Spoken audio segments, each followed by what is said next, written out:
Hello friends, कैसे हैं आप लोग। उम्मीद करता हूँ कि ठीक होंगे।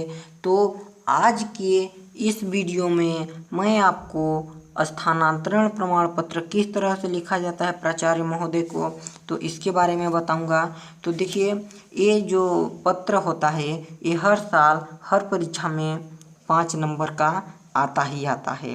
तो देखिए, इसे कैसे लिखा जाता है कि जब उत्तर लिखेंगे तो लिखा जाता है सेवा में श्रीमान प्राचार्य महोदय। यहाँ पे आपको प्राचार्य महोदय दिया है, यानी कि यहाँ पे आपको प्राचार्य के को लिखना है।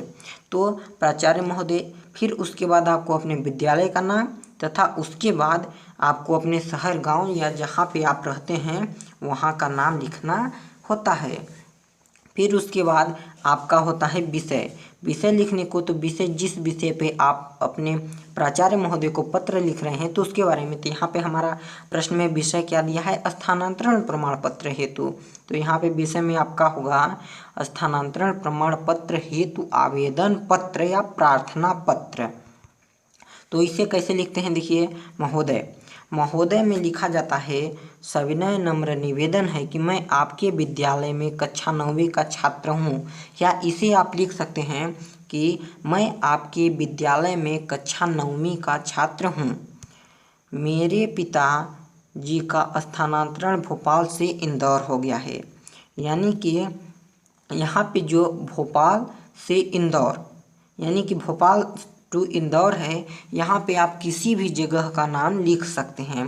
और स्थानांतरण का मतलब होता है ट्रांसफ़र, एक जगह से दूसरे जगह स्थानांतरण होना।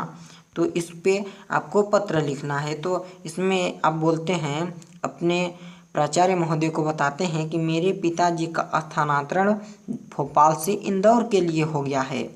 मैं अपना अध्ययन जारी रखना चाहता हूँ, अतः मुझे स्थानांतरण प्रमाण पत्र, जिसे कि टीसी या ट्रांसफ़र सर्टिफिकेट भी कहते हैं, उसकी मुझे आवश्यकता है। अतः मुझे स्थानांतरण प्रमाण पत्र प्रदान करने की कृपा करें।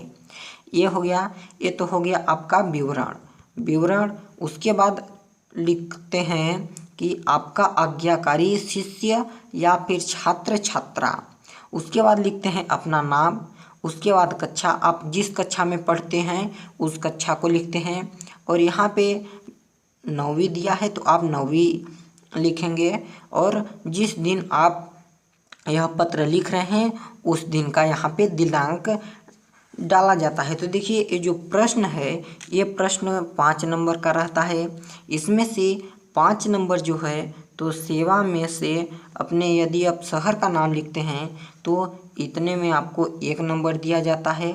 इसका यदि आप विवरण भी लिखते हैं तो विवरण के लिए 3 अंक निर्धारित रहता है। और यहाँ पे जो होता है इसको लिखने में 1 नंबर दिया जाता है। तो ये रहे एक पत्र लिखने का अंक विभाजन। तो उम्मीद करता हूँ कि आपको यह पत्र अच्छे से समझ में आ गया होगा। इसी प्रकार की अन्य वीडियो को पाने के लिए हमारे चैनल को सब्सक्राइब करें। धन्यवाद। और यदि आप इसे याद करना चाहते हैं तो इसका एक स्क्रीनशॉट ले लें। धन्यवाद।